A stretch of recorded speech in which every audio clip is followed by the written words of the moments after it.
engines!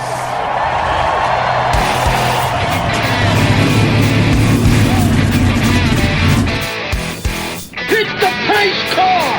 What for? Because you hit every other damn thing out there. I want you to be perfect. When I'm driving, I got a guy on the radio who talks to me. You see him, but he talks to me. Well, I wanna be a race car driver. Pretty girls eating from my hand, yeah. Wanna live a life of fun and danger. No sweating working for the man, alright. Well, I wanna be a firefighter. Cool-headed when the heat is on, yeah. Save my baby from the burning building. Take her home and put the sleepless on, alright. No, he didn't slam you, he didn't bump you, he didn't nudge you, he rubbed you. And rubbing, son, is racing. Hey, race fans, welcome to the Hoobazoo Radio Network and welcome to the Drafting the Circus program. My name is Frank Santoroski. I'll be your host for the next hour as we talk about everything racing. Joining me in the studio are Mr. Gray Warren, Mr. Seth Eggert, and Mr. Richard Youden. Fellas, how we doing tonight? Very good. All right, so Seth, I have a question for you. When was the last time we had back-to-back brand new winners in Cup racing? 2007 with Casey Mears in the Coke 600 and Martin Truex Jr. at Dover. Okay, so Seth, you're wrong. The correct answer is last weekend. We had Justin Haley. I got you there, Seth. Justin Haley. Yep, Justin Haley won the race. The race took a while to get going. We started a day late. A lot of weather coming through. We had another weather delay. We thought we might get the race going again, but we're trying to deal with the lightning clock to make sure we're letting enough time between lightning strikes.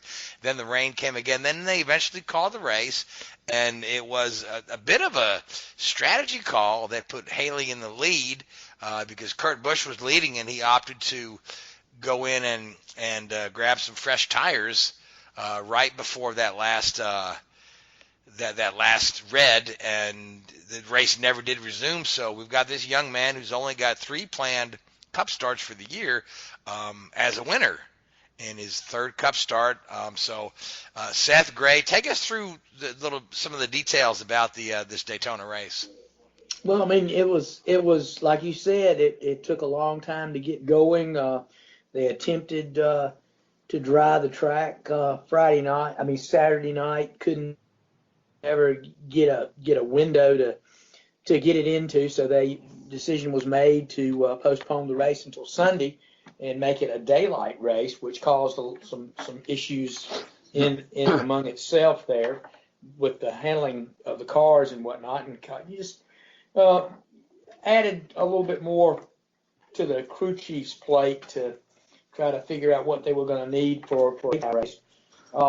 Weather was really, the whole weekend was hampered by lightning, storms, and whatnot. But it was kind of a weird kind of race when it took off. It seemed like it wasn't like Talladega. I thought we saw a really good race at Talladega where the cars drafted a lot and there was a lot of swapping. This seemed to be, the kind of like what we saw a couple of years ago and some in the Xfinity Series where one line, the bottom line was the dominant line, and really the outside line really couldn't muster a move on that lane. So we didn't have a lot of lead changes in the race. It seemed that the cars ran in station, and some of that was because of the package that they had, and some of it was manufacturer orders. A lot of the Fords teamed up together, and of course the Chevrolets teamed up, and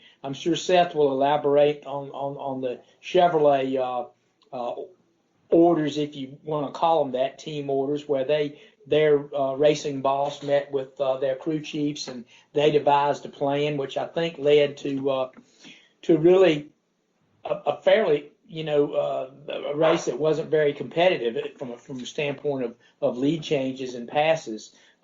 It seemed like they'd get in a single file line. I know the second stage that Austin Dillon won, they were all Chevrolets up front, and nobody made a move at the end of the stage to try to gain. They just decided to to run in station and finish the way they had run most of that stage. But and then get back to the when the lightning came in, and of course there was the big crash there that we all saw, where Austin Dillon was trying to preserve his lead because there was lightning in the area, and the teams were worried about weather, and actually he was trying to maintain that lead in case the race did end, and of course there's some conjecture whether he was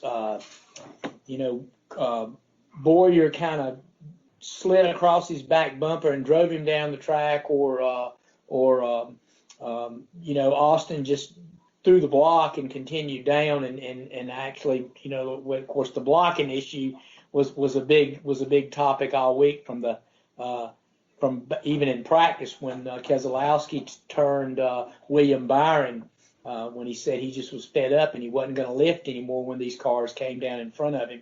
He was going to drive right through them. And of course, he tried that in practice. Well, Boyer was racing back. They were all coming racing for the lead, and Boyer wasn't going to lift, and Austin kept coming down and down and down, and finally he got turned in front of the whole field, and we lost a bunch of cars. As it played out, cleaning up from the wreck, the skies were overcast. There was lightning in the distance, and some of the teams were debating on what to do. Kurt Busch had the lead. He decided, him and his crew had decided that when the one to go was given, they would come down pit road and pit the car. The one to go was given. The lights went off on the safety car, and before they could complete the lap coming back to the start-finish line, lightning appeared within the 8-mile radius of the racetrack, and the caution lights came back on.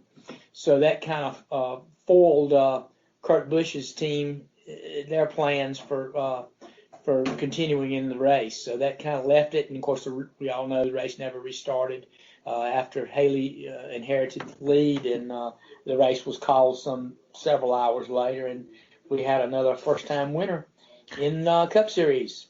Now, to be fair, first off, starting off with Kurt Busch, no one was going to make it on fuel to the end had they been able to restart in the first place. So him coming down pit road, same with Landon Castle, J.J. Yaley, Michael Dow, and a few others. Oh, it was a good play. Yeah. I mean, it was a smart play, and it was the thing to do because they were looking at big picture, and that would have cycled them back to the front when the other cars needed to pit. And it was a good strategy. It's just poor timing, and I mean, not on their fault, but it was just bad luck because that bolt of lightning came down before the cars could make it back to make it back around, and of course the caution lights came back on, and that foiled their plan. But yeah, nothing they did wrong. They just bad luck. And expanding on the manufacturer orders, first off, Chevrolet, the president of competition for Chevrolet, Jim Campbell, held a prayer, as they worded it, with all of the Chevrolet teams and all of the Chevrolet-backed teams, drivers, crew chiefs, team owners, that they had to work together. And he personally called each and every single driver that was entered, along with the crew chief, along with the team owner, prior to the weekend, to emphasize the fact that they need to work together in order to win. Ford, on the other hand, took it a step further.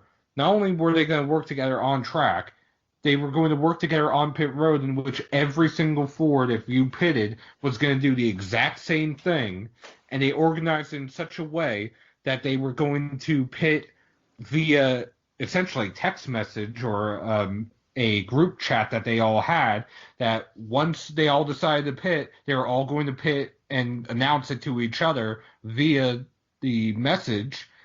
However, it didn't exactly work the way they planned because, at least for one team, Eric Almirola, his crew chief couldn't get his equipment to connect to the track's Wi-Fi, so they were left out in the dark. Jeez. And it's kind of, and sometimes it's kind of hard too, because when that thing comes down to pit, you got cars in the outside lane that sometimes can't get down.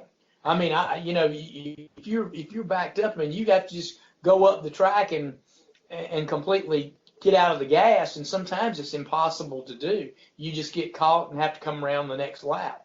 But yeah, it's a good plan if you can get everybody on the same page and everything works out right.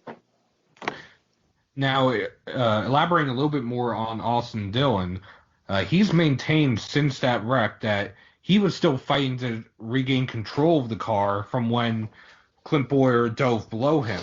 His whole reason for going up to the top lane wasn't actually to try to block, but his crew chief, or I shouldn't say crew chief, his spotter had told him that he and the 9, which was Chase Elliott, were clear to move up. However, by the time that message was relayed and Austin moved up, Chase was not clear. They were just actually trying to get Denny Hamlin out of line and out from in between the Hendrick cars, which ultimately failed. Yeah, now let me just throw this out now with the manufacturers. Now, Justin Haley is a Chevrolet driver, correct? Yes. So he probably wasn't even in the conversation over the working together the whole time. Yeah, but then again, prior to the wreck, he was running about 27th or 28th. He was in the pack towards the end of the pack, running around with I want to say Brendan Gaughan, Daniel Hemrick, Eric Jones, and he avoided the wreck. He basically followed Matthew Benedetto through the wreck and Ty Dillon through the wreck. The two of them, it was like Days of Thunder the way the three of them, it was like Days of Thunder the way they made their way through it. That wreck wiped out all of Joe Gibbs Racing, wiped out or involved all of Stuart Haas Racing. Almirola ended up 7th with minor damage. And all of Penske. All of Penske for the second Daytona July race in a row. All of Penske was involved. Justin Haley only led that last lap that they weren't able to get restarted. He is the first driver since Brad Keselowski in 2009 to win a race by only leading one lap in the Cup Series. Interesting. So let's talk about Haley. He's the only. Well, what about Austin Dillon at Daytona?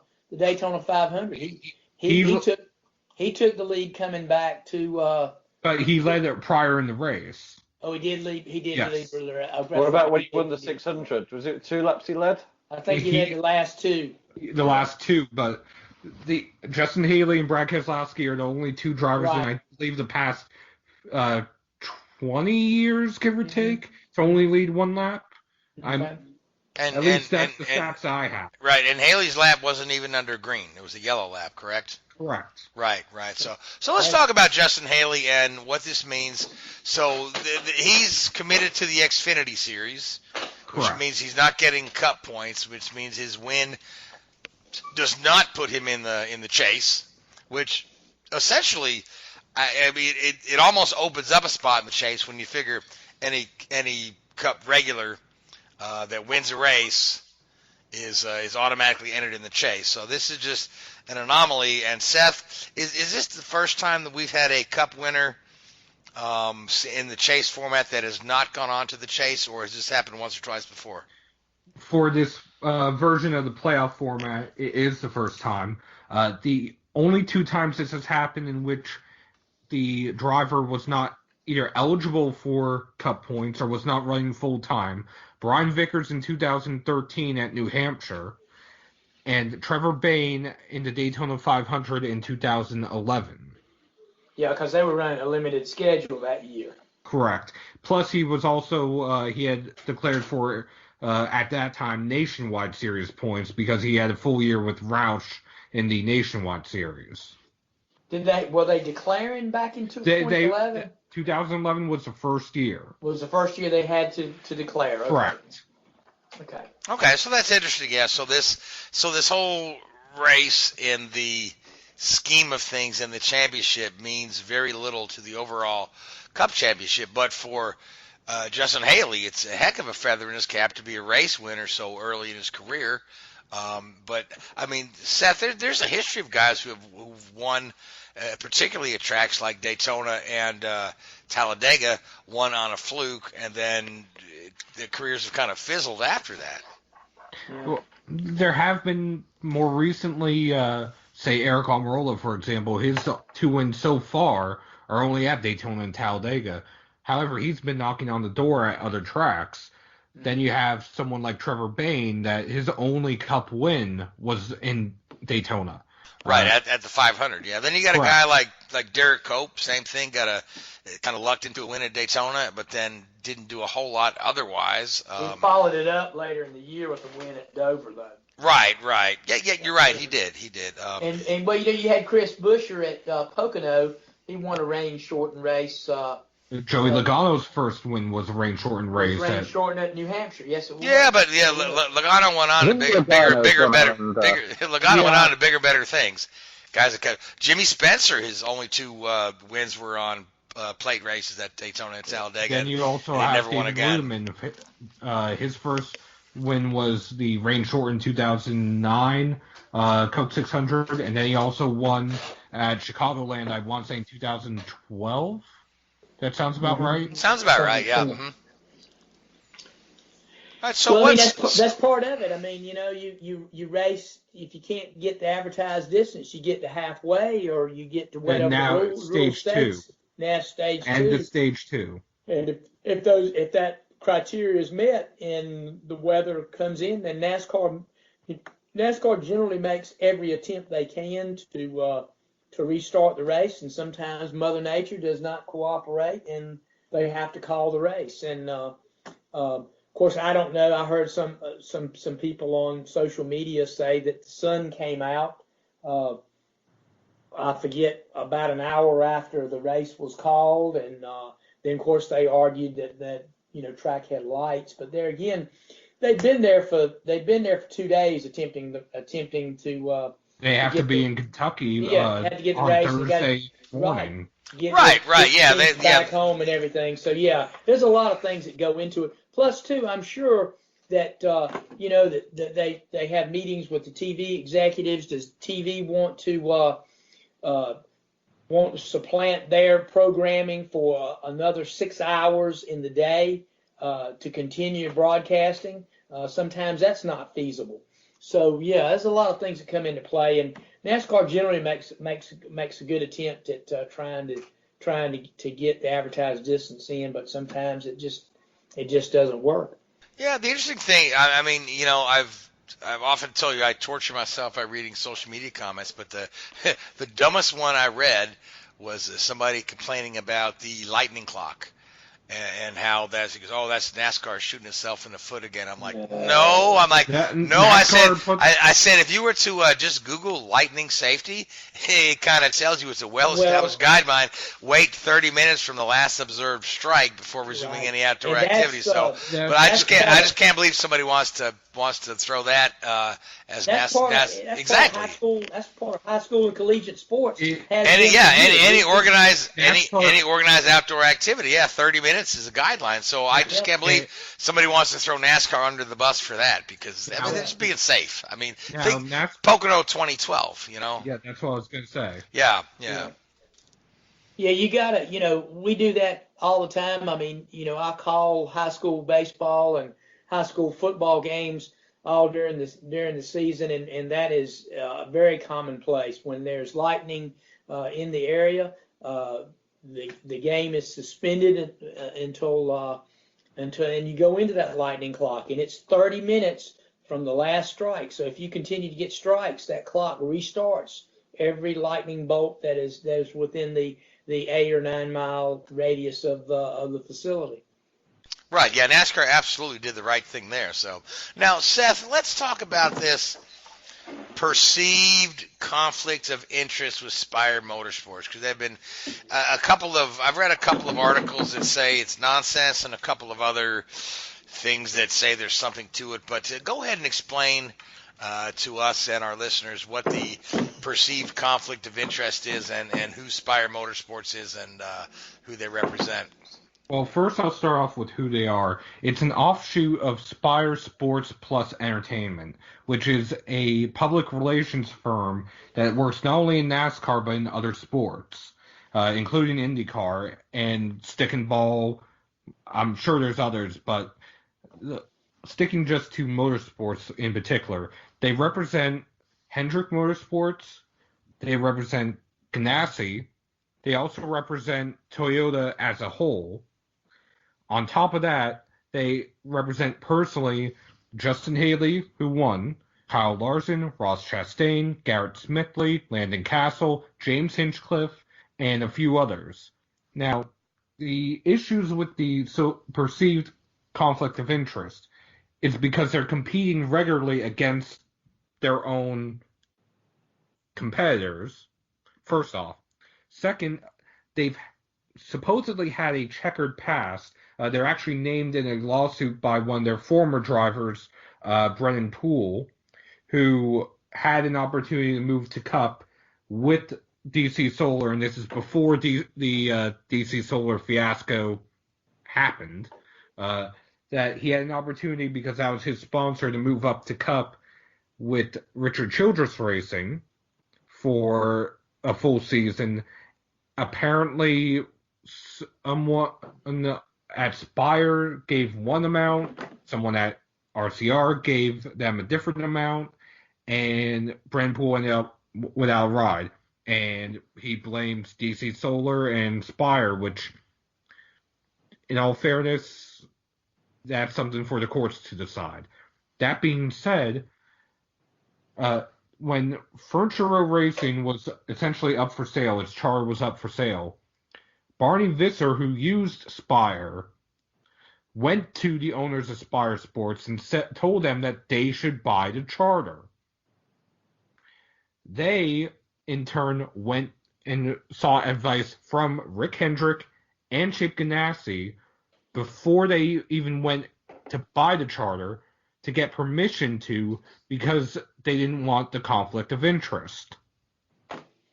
On top of that, NASCAR is the final say for all transfers and sales of charters. So the whole conflict of interest story, I understand where it came from, but a lot of these facts didn't actually come out until Monday and Tuesday this week. So once I heard, these facts come out, I understand it now. I'll be honest, on Sunday I was a critic. Today, not so much. All right, now, Gray, you've been in the sport a long time.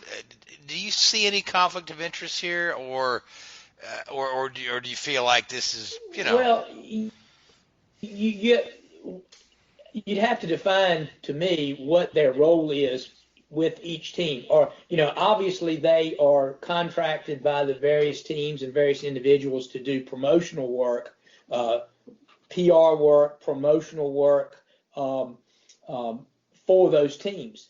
Are they doing any agent type work, where I'm talking sports agent type work, where they are getting going in and negotiating deals with potential sponsors? That's what they were doing with Brennan Poole, which is how he lost his ride. Now that right there that would open a potential conflict there, because when you've got people you are working within a company that are going out and selling to potential sponsors, that could be a slippery slope.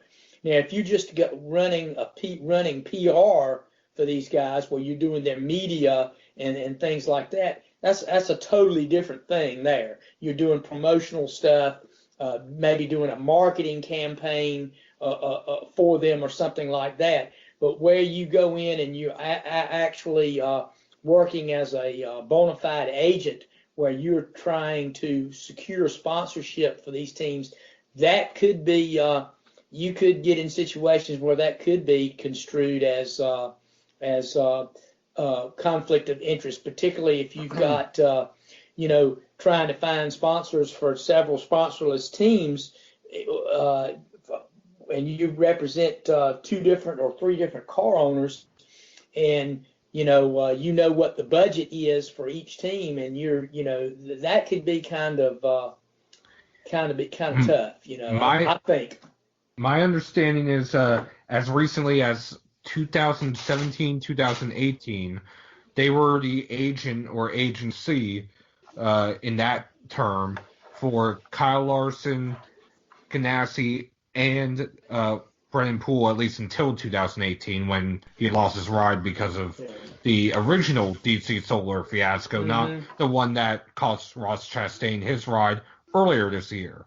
Yeah, now wasn't there something involving Ganassi a few years ago? Is that the same one? That's the one that I'm talking about right now. Right, yeah. I remember that was a pretty big deal, and that guy I think his lawsuit's still pending. It's still pending. He's currently driving part-time in the truck series for On Point Motorsports. Yeah, and it would just seem to me that, obviously you can do it above board if you go out and this Spire would go out and shop their client to potential sponsors. Obviously, you'd have teams would have certain ceilings and a floor and a ceiling with what they would take, what they would need, and of course they could go and try to fill the order, if you will.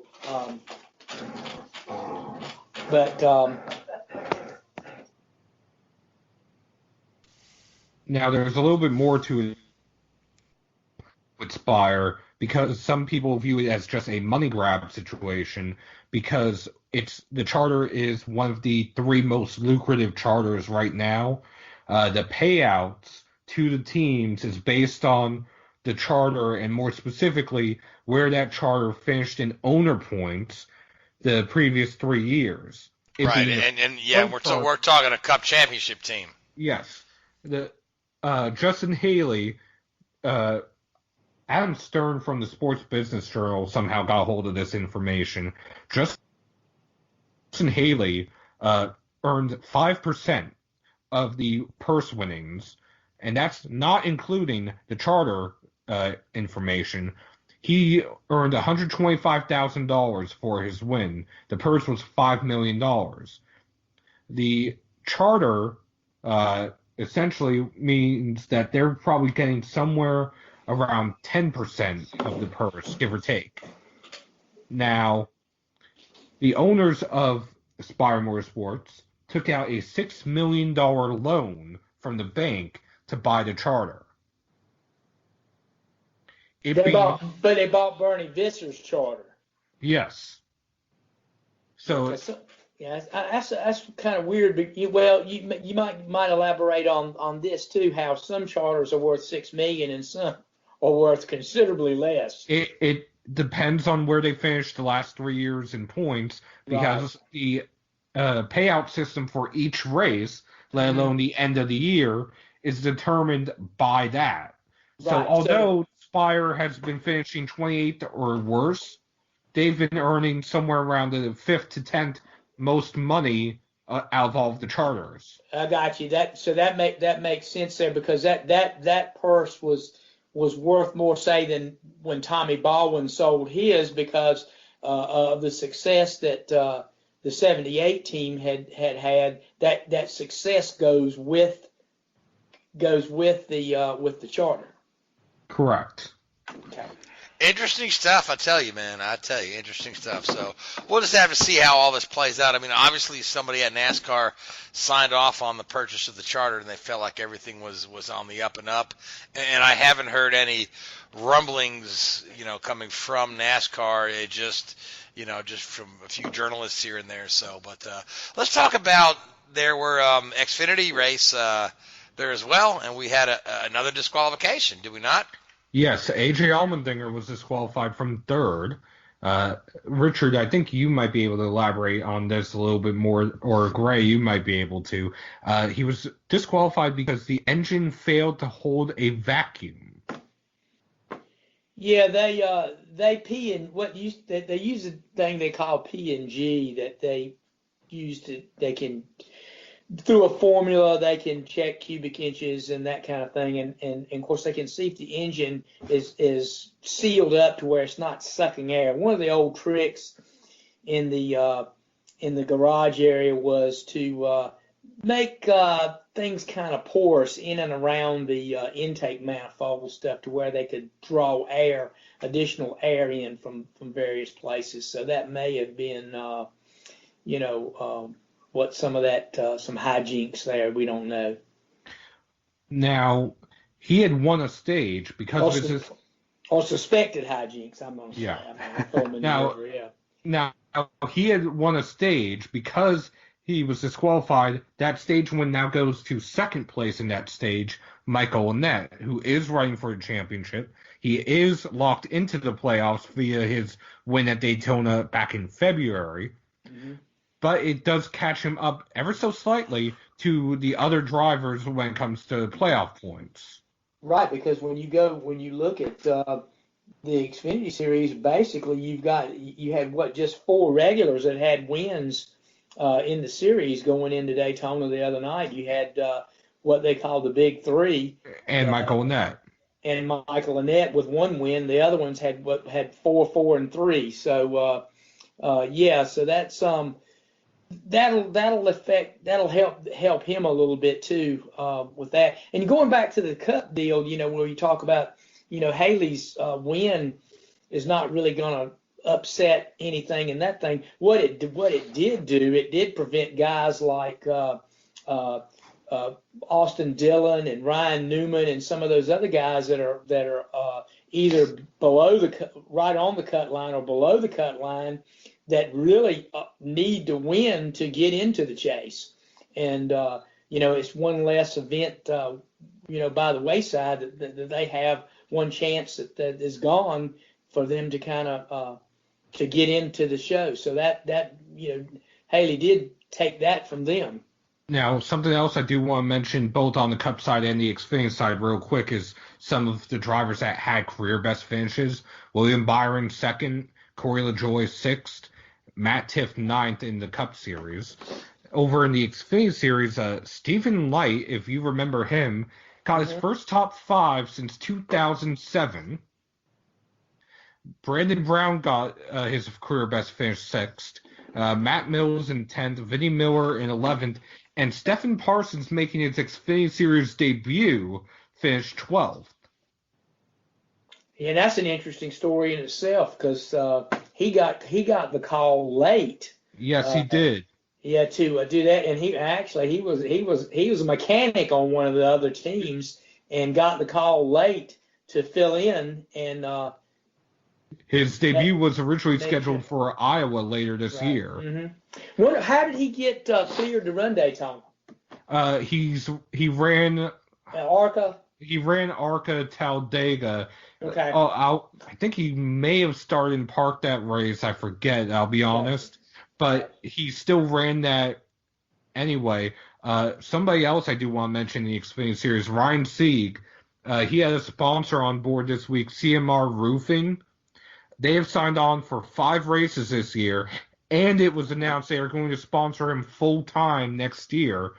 That is a family-owned team with only 7 employees that, other than Daytona this week in Iowa a couple weeks ago, has finished 16th or better all season. Well, good for them. If you're only 7 employees, that means almost everybody on the team has to go over the wall. Pretty much, yeah. So Pretty much. Back to your point about the guy who was a mechanic and they put him in the car. Isn't that how Ricky Bobby got his start? I'm just saying. But good for him. Though, great finishes for those. We always love the stories about the little teams and the little guys doing well. And this weekend has had a bunch of that. Stephen Parsons, just real quick, that is the son of broadcaster Phil Parsons. Mm-hmm. Right. Okay, yeah, nice. So we are off to Kentucky this coming weekend. Triple header, all 3 series in action. What's a Kentucky preview look like for us guys? Seth, you were talking about we're going to use some of the what do you call it? The traction compound. Compound? Yeah, tracked by PJ1. It's had a number of different names. I believe they're using track bite this time as the terminology. Now, are they applying that to the whole track, or just the upper groove or the lower groove, or? I want to say they're applying it to the whole track at Kentucky. I know at New Hampshire, where they're also going to apply it in 2 weeks, they're applying it to the lower and upper groove. And at Pocono in 3 weeks, they're applying it to all 3 turns.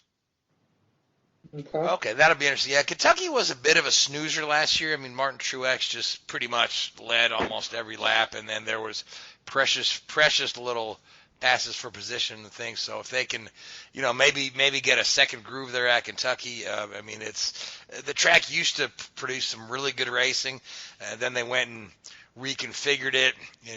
They narrowed turns 1 and 2. So hopefully this will help improve the show. I know last year was a bit of a disappointment, but again, it's a wonderful facility. It's a nice track. Hopefully we'll have a good show. I think we'll see more of what we saw like at Kansas and a little bit at Chicago. I think the rules package will allow the cars to be fairly competitive. Of course, we throw in the traction compound, and of course that adds another element to the weekend. But we can all hope that we're going to see a good race. I still think we're going to see the usual suspects rise to the top there. I think we'll see Kyle Busch, Joey Logano, Martin Truex, Harvick will be tough. And I tell you what, one thing, the Chevrolets have been somewhat resurgent in the past few weeks. You got William Byron's been running good on the 1.5 miles, and of course also Alex Bowman. Of course coming off a win a couple of weeks ago, but he's had several 3 second place finishes prior to that on a 1.5 miles. So yeah, I expect a competitive race. All right, and Richard, you've been awful quiet, so let's bring you into the conversation, and let's have you have the first pick for a Kentucky winner. Kyle Busch. Kyle Busch, okay. Seth, who do you like? I'm going to go with William Byron again. 3 first-time winners in a row, which I don't know the last time that happened, if that's ever happened. But it would also be the first Chevrolet win at Kentucky. Okay. Wow. True. Yeah, it's been consistently 4 in Toyota at Kentucky. Yeah, and Toyota is, Kentucky's in the backyard of Toyota of Georgetown, Kentucky, where they make the Camry, and they are really big promoting, for Truex to make it three in a row for Toyota. So, but yeah, it'd be fun to see Chevrolet rain on their parade, I suppose. Gray, who do you like for Kentucky? It's hard to go against Truex. It really, really is. But I tell you, I got to feel that, that the 4 car is on the cusp of winning. He's had a good car at Chicago, got in the fence, and kind of ruined his chance at winning that race. I'm going to say, at some point he's going to have to get the monkey off his back. So I'm going to go Harvick. Yeah, he's way overdue for a win. He sure is. So, well, since you guys left him for me, I'll go with Martin Truex. Say he goes 3 in a row at Kentucky. And, again, you've got all 3 series in action, all night races. We've got the trucks on Thursday, Xfinity on Friday, and the Cup cars on Saturday. And, Richard, the Formula One. Yep. Formula One will be in your home country coming up here. Let's talk a little bit about Silverstone, preview that race a little bit. And there's a little announcement on Silverstone and its continued presence in the series. I'll let you break the news. So today on Wednesday it was announced that Silverstone has a contract for the British Grand Prix for the next 5 years. So that means this time next year we'll be discussing about it not having a contract anymore. No matter what they do, they're always discussing it. They're always discussing it not being at Silverstone. There's been a lot of talk of having a race in London, the streets of London, which is very much in the vein of what I think Liberty are trying to do, get the sport into the city centres, into the marquee cities around the world. But we'll see what happens to that. But anyway, real quick, did Formula E put on a race in London or no? They have done. So they use the what they call Battersea Park, which is around Battersea Power Station, which is a very famous part of London on the south bank of the River Thames. And then at the end, I think it's next season for Formula One, Formula E, they're having actually the world's first indoor Formula E race at the EdXL Exhibition Centre in the east of London, similar area to where they had the Olympics in 2012, and close to the big financial districts of Canary Wharf and that area. So there's everybody's London geography lesson for the day. Yeah, it is possible to stage Formula One there then. Battersea was like driving around Central Park. You wouldn't have a Formula One race there. Okay, all right. So let me. But I digress. Let me get back. Let you get back to your original point. Then not a problem. The talk actually of the street circuit in London was around downtown London and driving around Buckingham Palace and near Westminster and Big Ben and all that sort of stuff. It was all a bit of a farce, really. It would never have worked, I don't think. But so it's good. I think back at Silverstone, I think it's one of the 3 or 4 good old school tracks that it typically does provide some quite entertaining racing. The weather can always be a little bit predictable in England, as I know all too well. It's good to keep it there. It needs the race there, especially with Hamilton doing as well as he is. They always get a good crowd there, and there's a lot of young British drivers coming through now with George Russell and Lando Norris, and also Alex Albon. I know he races under the Thai flag, but he was born, or he's from English heritage, should we say? What's the other venue that they use in the UK? So there's a number of tracks. I don't think any of the circuit is actually homogenised by the FAA, but they have used Donington Park for the European Grand Prix in the '93 when Senna won in the wet. Yeah, and Brands Hatch, of course. Brands Hatch has hosted IndyCar races as well, and used to host the British Grand Prix. Neither Donington nor Brands Hatch are really up to Formula One standards these days, although for club racing and they're both fantastic facilities. But just briefly mention there Lando Norris. The news came out from McLaren today that both Lando Norris and Carlos Sainz Jr. have signed up to McLaren for next season, which is good for them. I think they're both good young drivers. I think it's what McLaren needs to help build going into 2021 with the new regulations, a set and stable driver lineup, and they've certainly got that with those 2 young drivers there. So it's I think that's good for the team, and good for those young drivers there. Onto the race this weekend. Ferrari have said that Silverstone probably won't be a strong track for them. Getting the excuses in already. So we'll see what happens. Obviously you imagine Mercedes will be pretty quick. Hamilton always seems to find that extra gear for his home race, and you'd have to put him down as the probably odds-on favourite to take home a record 6th British Grand Prix title. I think it'll be. Is this the last race before the summer break?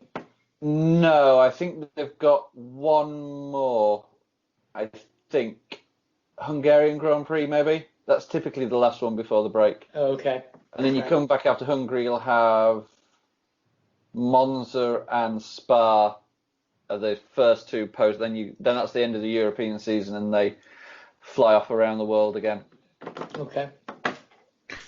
All right, so there's some other Formula One silly season news. The silly season starting to brew. That maybe Valtteri is going to be out, and then of course Alonso has got his name in the news again with his supposed departure from McLaren. McLaren and Alonso have parted ways, and then Alonso says, "Oh no, that's not true." So what's going on with Alonso, Richard? You have any inside line or not? I mean, Alonso would make a great politician. He loves the sound of his own voice, doesn't he? And if he's not in the news for a while, then he gets upset and he'll throw a story out there that gets everybody talking about him. Is he good enough still to be a current Formula 1 driver? He probably is. Is he top line driver? I think he's probably missed that boat now.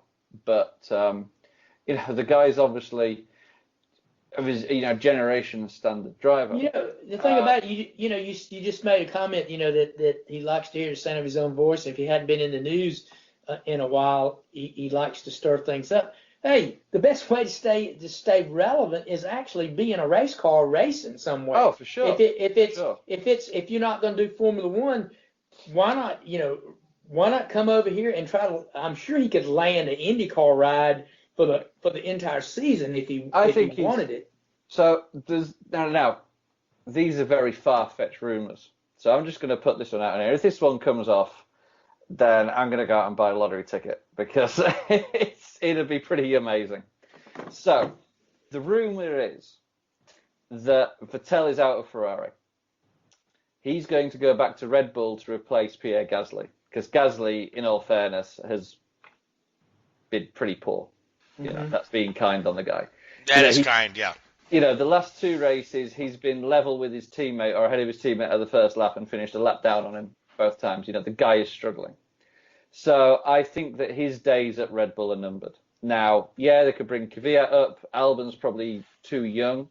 So now, from what people at the track have been saying, Vettel has been, although Vettel is a Ferrari driver, pre-race and post-race weekends, he's been spending a lot of time in the Red Bull Energy Station. Now, to a certain extent, that's natural. The guy's got friends who still work there. You know, he was with the team for a long period of time and was very successful there. So he's going to have friends there. There's nothing unusual about that.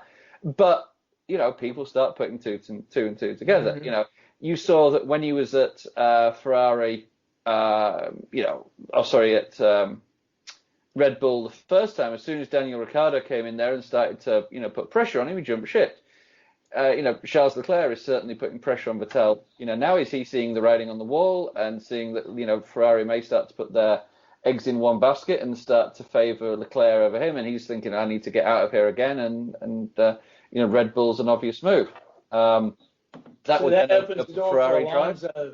Potentially. I mean, that's what they've heard. If Ferrari are looking for a stopgap for 1 year, because is Giovinazzi the sort of guy that can step up and take that ride straight away? Probably not. I still, Giovinazzi certainly hasn't made the impression that Leclerc did. So that could be a possibility. And are you looking at Mercedes? I mean, I think the way Valtteri started the season was fantastic. I think he has struggled a little bit the last 3 or 4 races, certainly not picking up the, if you're going to push Hamilton to the championship and Hamilton's winning races, you've got to at least get the second places and hope that he has a mistake somewhere. So, and he's been failing to do that. He's been dropping back and finishing off the podium in some of these events. So I know he did have him at, I think he finished ahead of him in Austria, but again, still not as high as he could have been. So I just think that as much as I like Valtteri as a driver, there's partly his personality, but there's no wow factor, if you're with me. There's nothing that makes you sit up and go, wow, this guy's good. So yeah, but let me ask you this. Do you think Hamilton prefers it that way?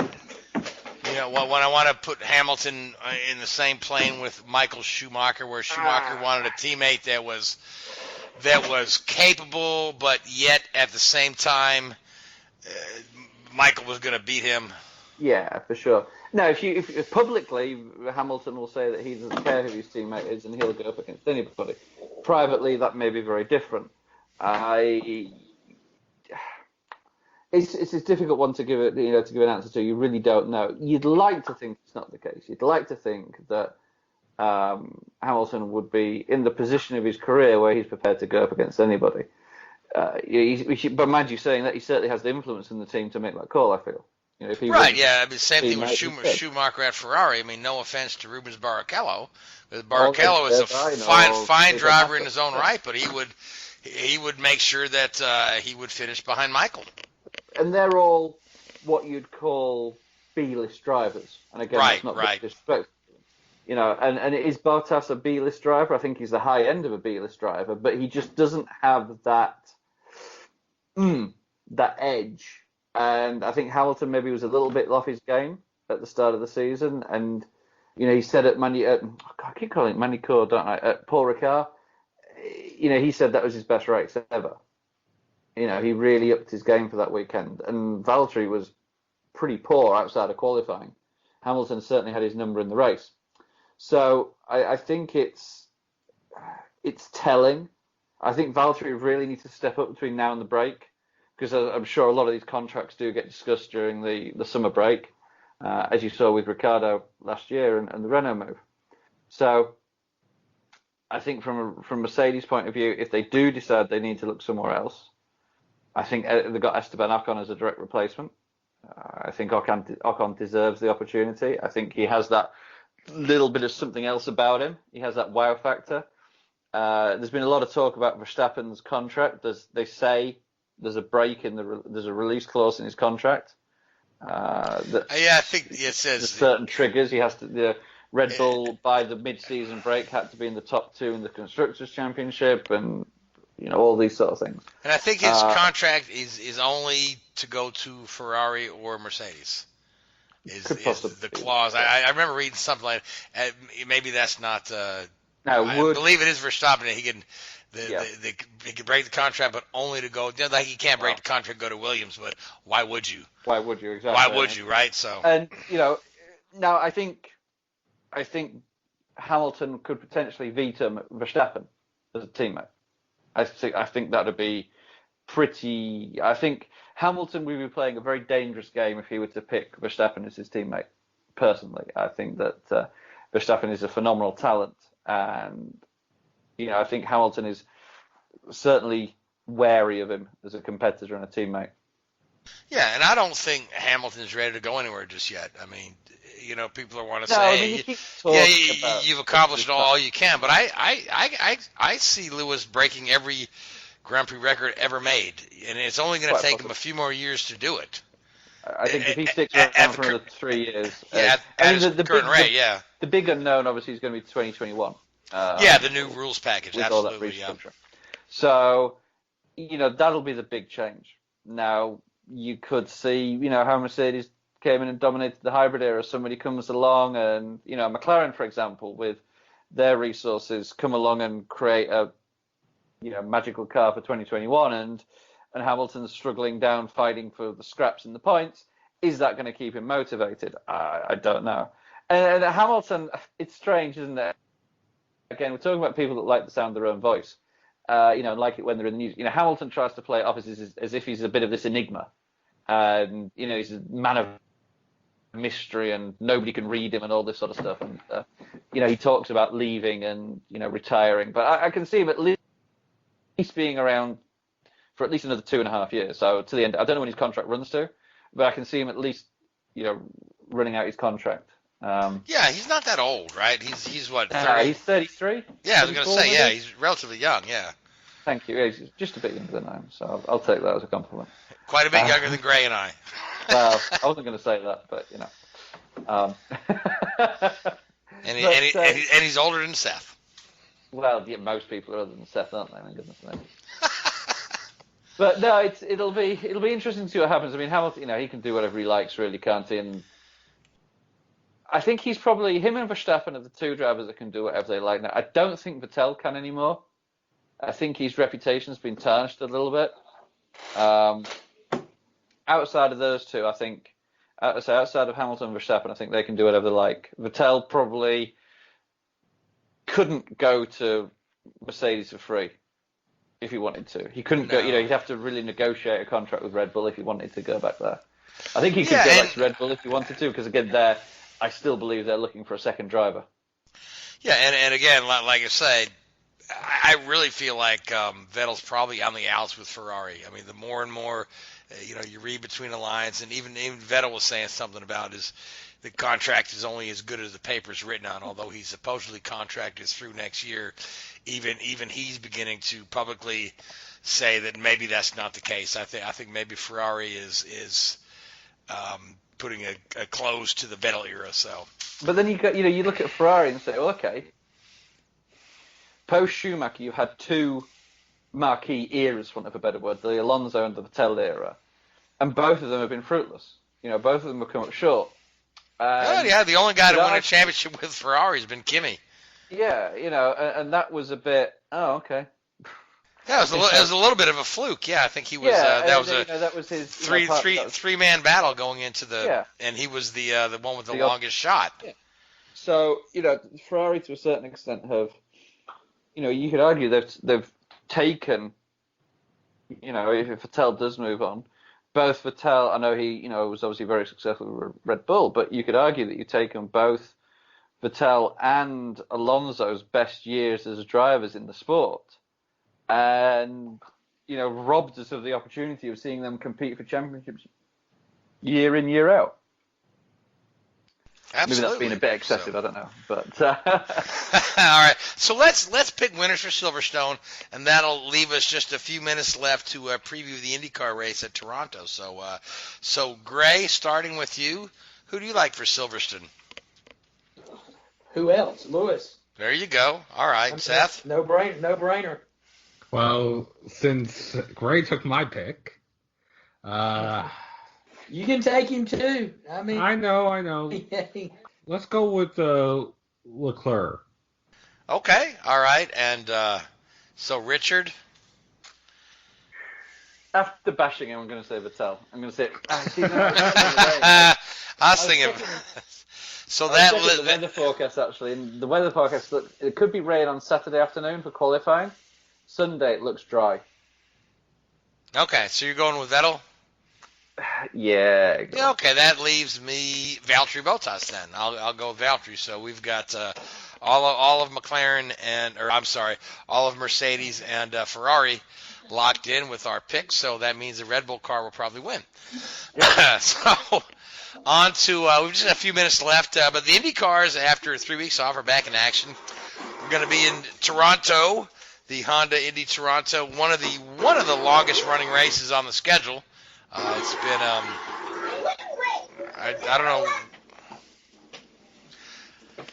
Okay, one of the longest running races on the schedule. Toronto has been going since 1986, save for 2008 when it dropped off the schedule after the reunification, and it was Michael Andretti who purchased the rights to the race and took on promoter duties and revived the race, and it's been on there ever since. It's seen iteration as a double header for a while, but now we're back to the traditional date. We saw the date move for the International Expo in Toronto, but again, it's one of the longest durable, most durable races in North American racing. James Hinchcliffe will obviously be the favorite there. He's from nearby Oakville, and Robert Wickens will be driving the pace car.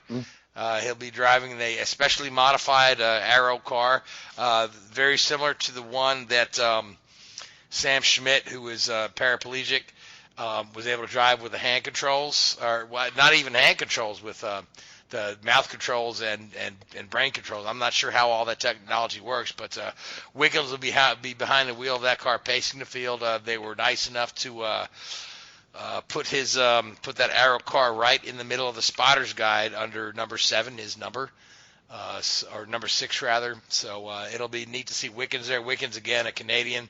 So we've got just a few more minutes left for a pick. Tight street course. I've got to go with Alexander Rossi based on his performance at Long Beach. Seth, who do you like for Toronto? Well, since you took Rossi, I'll go with Newgarden. Okay, and Gray, what does your radar tell you about the Indy cars in Toronto? Dixon. Good pick there, yeah. So, Richard, that leaves you. I'm going to. So here's one. It's going to finish under a safety car, and Wickens is going to win it. Okay, well that. Let's go. I'm going to go for a bit of a wild card. It's been impressive the last few races. I'm going to go with Colton Herta. Okay, yeah. Herta is a bit of a wild card. He's the kid has the speed. He just hasn't had the luck other than at Coda. So yeah. And he's actually he's probably been quicker at some of the other tracks than he was at Coda. Sure, yeah. Oh, absolutely. He's had some. I mean, he was really good at the Oval in Texas until. Yeah. He ran into brain fade. Dixon. So, All right, so we are just about out of time. So big weekend of racing this coming up. All three series in action. I want to thank you, Gray, Seth, Richard. I want to thank the Hoobazoo Radio Network. I want to thank iHeartRadio and Spreaker, and I want to thank all you folks that tune in week after week and listen to us. Until next week, good night. WHOOBAZOO, that's Hoobazoo.com. Enter website, enter website, enter website, enter website.